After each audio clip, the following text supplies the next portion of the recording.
Hello అండి. Welcome back to our channel. ఈరోజు నేను 4వ శ్రావణ శుక్రవారం పూజను ఎలా చేసుకున్నాను, ప్రసాదాలు ఏం పెట్టాను, ఇవన్నీ మీకు చూపించబోతున్నానండి. వీడియోని ఎక్కడా స్కిప్ చేయకుండా చూడండి. వీడియోలో బోలెడు విషయాలున్నాయి. ముందుగా అయితే నేను శ్రావణ శుక్రవారం కోసం అమ్మవారికి ప్రసాదం చేద్దామని అనుకుంటున్నానండి. ఈరోజు అటుకుల పాయసం చేద్దామని అనుకుంటున్నానండి. అటుకుల పాయసం కోసం ముందుగా బెల్లాన్ని ఒక కప్పు తీసుకున్నాను. కొంచెం నీళ్లు పోసి కరిగించుకున్నానండి. స్టవ్ మీద పెట్టుకొని పాకం రానవసరం లేదండి. జస్ట్ అది కరిగితే సరిపోతుంది మనకి. కరిగి పాకంలా కాకుండా పానకంలా అయితే సరిపోతుందండి ఈ బెల్లము. అదిగోండి అలా చక్కగా అలాగా కరిగి పానకంలా అయిన తర్వాత దించేసి అదే స్టవ్ పైన కడాయి పెట్టుకోవాలి. కడాయి వేడెక్కిన తర్వాత కడాయిలో ఒక 2 స్పూన్లు నెయ్యి వేసుకోవాలండి. నెయ్యి వేడెక్కిన తర్వాత ఆ నేతిలో జీడిపప్పులు కిస్మిస్లు వేసుకొని వేయించుకోవాలి. చక్కగా బ్రౌన్ కలర్ వచ్చేంత వరకు బాగా ఆ నేతిలో కిస్మిస్లు జీడిపప్పులు వేయించుకోవాలండి. ఇవి ఎంత వేగితే అంత బాగుంటుంది. అలాగని మాడిపోతే బాగోవండి. మాడిపోకుండా జాగ్రత్తగా ఇలా బ్రౌన్ కలర్ వచ్చేంత వరకు వేయించుకొని తీసి పక్కకు పెట్టుకోవాలి. ఇప్పుడు అదే కళాయిలో అటుకులు ఒక కప్పు తీసుకున్నానండి. ఏ కప్పుతో అయితే బెల్లం తీసుకున్నానో అదే కప్పుతో ఒక కప్పుడు అటుకుల్ని తీసుకొని బాగా ఫ్రై చేసుకోవాలి. పచ్చివాసన పోయేంత వరకు, క్రిస్పీగా అయ్యేంత వరకు అండి. చక్కగా అలా ఎర్రగా వేయించుకొని దాంట్లో కాచిన పాలు పోసుకోవాలండి. మీకు ఒకవేళ అచ్చంగా పాలుదే ఇష్టం లేకపోతే సగం నీళ్ళు సగం పాలు పోసుకోవచ్చు. కానీ నేను మాత్రం మొత్తంగా పాలుతోనే ఉడికిద్దామని పాలుని పోసుకున్నానండి. పాలు పోసి మొత్తంగా కలుపుకోవాలి. కలిపి పాలల్లోనే ఆ అటుకుల్ని బాగా ఉడకనివ్వాలి. ఈ పరమాన్నం బియ్యం పరమాన్నం కన్నా చాలా బాగుంటుందండి. బియ్యం పరమాన్నంకి ఏ మాత్రం కూడా తీసిపోదు, అంత బాగుంటుంది. ఇలా చక్కగా పాలల్లో అటుకులు బాగా ఉడికి ఇలా దగ్గర అయిన తర్వాత ఇలా చక్కగా ఇలా ఒక గింజను పట్టుకొని ఇలా మ్యాష్ చేస్తే మెత్తగా అయిపోవాలండి. అప్పుడు మనకి అటుకులు ఉడికినట్టు అనమాట. అటుకులు తొందరగానే ఉడికిపోతాయిలేండి.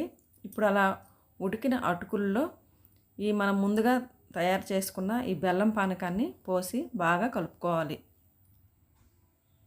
ఇలా చక్కగా కలిసేటట్టు కలుపుకోవాలి. ఇలా అటుకులు బెల్లం అంతా కలిసిన తర్వాత కొంచెం ఇలాచీ పొడి కూడా వేసుకోవాలండి. చాలా బాగుంటుంది కదా స్వీట్లో ఇలాచీ పొడి వేసుకొని బాగా కలుపుకోవాలి. ఇప్పుడు ముందుగా వేయించి పెట్టుకున్న జీడిపప్పులు కిస్మిస్ని వేసుకొని బాగా కలుపుకుంటే మనకి అటుకుల పాయసం సిద్ధమైనట్టేనండి. ఇప్పుడు ఈ అటుకుల పాయసాన్ని ఒక ఇత్తడి బౌల్లోకి నేను తీసుకుంటున్నాను. అమ్మవారికి ప్రసాదం పెడదామని. చక్కగా ఇలా ఇత్తడి దాంట్లో కానీ వెండి దాంట్లో కానీ తీసుకొని అమ్మవారికి ప్రసాదం పెట్టాలి. స్టీల్ దాంట్లో గాజు దాంట్లో పెట్టకూడదండి. ఇలా ఇత్తడి కానీ వెండి కానీ. ఇప్పుడు పూజ విషయానికి వస్తే నేను పొద్దున్నే పూజ అంతా పూర్తి చేసుకున్నానండి. పూజ పూర్తి అయిన తర్వాతనే ప్రసాదం తయారు చేశాను. ముందుగా అయితే ఫ్రూట్స్ అవి పెట్టేశానండి ప్రసాదంకి. తర్వాత అమ్మవారికి మళ్ళీ ఒకసారి ఇలాగా పువ్వులు అవి సమర్పించుకొని ఆ స్తోత్రాలు అన్నీ చదువుకొని ఇప్పుడు ప్రసాదాన్ని అమ్మవారికి సమర్పించుకున్నాను అన్నమాట.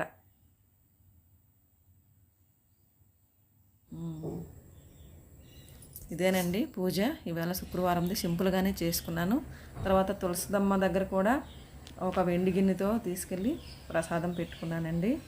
చూడండి బయట వర్షం పడుతుంది కదా, అలా సూపర్ కూల్గా క్లైమేట్ ఉంది. అలా అనమాట నా 4వ శుక్రవారం పూజ ఇలా అయ్యింది. అయితే ఇది నేను టేబుల్ రోజెస్ అండి. చక్కగా చిన్న చిన్న కొమ్మలు నాటాను. ఎంత తొందరగా ఎదిగిపోయాయండి. పువ్వులు కూడా పూసాయి. ఇవి కూడా మీకు చూపిద్దామని చెప్పేసి ఇలా చిన్నది క్లిప్పింగ్ అలా యాడ్ చేశాను అనమాట. ఆ తర్వాత సర్లే ఫస్ట్ పూసాయి కదా పువ్వులు అని చెప్పి నేను కృష్ణయ్య దగ్గర అలా పెట్టాను అనమాట. ఆ పాట్తో తీసుకొచ్చి అలా పెట్టాను. పువ్వులు కోసి పెట్టడం కన్నా ఇలా పెడితేనే మంచిది కదా అని అనిపించింది నాకు. అందుకని అలా పెట్టేశాను అనమాట. చాలా అందం అనిపించింది నాకు. చాలా ఆనందంగా అనిపించింది. శుక్రవారం కదండి, ఇంకా ఈరోజు సాయంత్రం మొత్తం ఇల్లంతా ధూపం వేయాలి, అమ్మవారి దగ్గర ధూపం వేయాలని చెప్పేసి ఒట్టివేళ్ళను అలాగా చిన్న చిన్న ముక్కలుగా కట్ చేసి పెట్టుకున్నాను. తర్వాత ఇది దశాంగం అండి. మనము ఏ వ్రతం చేసినా ఏ పూజలు చేసుకున్నా దేవీ దేవతలకు షోడశోపచార పూజలో ఈ గుగ్గులు వేసేటప్పుడు దశాంగం గుగ్గులో పీతం సుగంధం సుమనోహరం అని అంటాం కదండి, అదేనండి ఈ దశాంగం. దశాంగం దేవీ దేవతలకు చాలా ఇష్టమండి. ఇలాంటి ధూపం ఇంట్లో వేసుకోవాలండి. వేసుకుంటే చాలా పాజిటివ్గా అనిపిస్తుంది. ఇల్లు ఒక డివైన్ ఫీలింగ్గా ఉంటుందండి. ఇలాంటి ధూపాలు వేసుకోవటం వలన ఇంట్లో ఎలాంటి ఈ ఫ్రూట్ ఫ్లైస్ ఇలాంటివి ఉంటాయి చూడండి, ఫ్రూట్ ఫ్లైస్ ఇలాంటివి అలాంటివి అస్సలు ఉండవండి. ఈగలు దోమలు ఏమీ రావు. ఇది చందనం అండి. చందనం కూడా కొంచెం వేసుకున్నాను నేను, కొంచెం సరిపోతుంది. తర్వాత ఇప్పుడు ఇది గుగ్గిలమండి.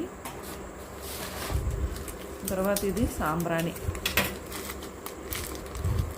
ఇవన్నీ మనకి బయట మార్కెట్లో దొరుకుతాయండి. తెచ్చుకుంటే వేసుకుంటే చాలా మంచిది. ఈ వర్షాకాలంలో ఇలాంటి ధూపం ఇంటికి చాలా మంచిదండి, వేసుకోవాలి.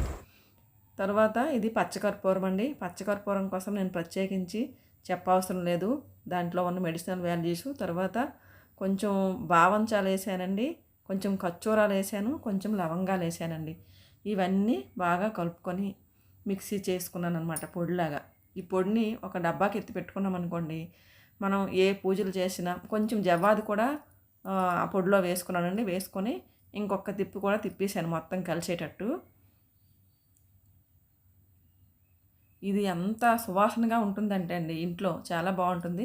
ఇలాంటి కప్స్ దొరుకుతాయి కదండి, ఈ కప్స్లో ముందుగా కప్స్ని అంటబెట్టేసి దాంట్లో ఈ ధూపం వేసుకుంటే సరిపోతుంది. సాయంత్రం పూజలో నేను పొద్దున్న ఉపయోగించిన పువ్వులన్నీ తీసేస్తామండి, అలా తీసేయాలి కూడాను. తీసేసి దీపం పెట్టుకొని ఇప్పుడు ఆ కప్పుని బాగా అంటించిన తర్వాత, కప్పు అంటుకున్న తర్వాత దాంట్లో ఈ పొడి కొంచెం వేసుకొని ముందుగా దేవుళ్ళకి అలా పెట్టుకున్నానండి. ఆ పువ్వులు ఫ్రెష్గా ఉన్నాయని దేవతామూర్తులకు తీసేసి అలా లైన్గా పేర్చేసానండి. పొద్దున్నే తీసి మొక్కల్లో వేసేవచ్చు అనేసి అలా మొత్తం దీపారాధన చేసేసి ఇంకా ఇల్లంతా వేసేసానండి. ఆ ధూపము ఎంత బాగుందంటే ఆ ధూపం చాలా బాగుంది. చూడండి, సాయంత్రం నా పూజని ఇలా చక్కగా చేసుకొని ఆ ధూపంతో ఇలా ముగించుకున్నానండి. తులసమ్మ దగ్గర కూడా సాయంత్రం దీపం పెట్టుకున్నాను. ఇలా చేసుకుంటే ఏ ఇల్లైనా కలకలలాడుతూ చక్కగా ఉంటుందండి.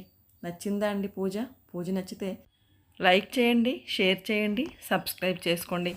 ఇంకో మంచి వీడియోతో మళ్ళీ కలుద్దామండి. అంతవరకు బాయ్ మరి.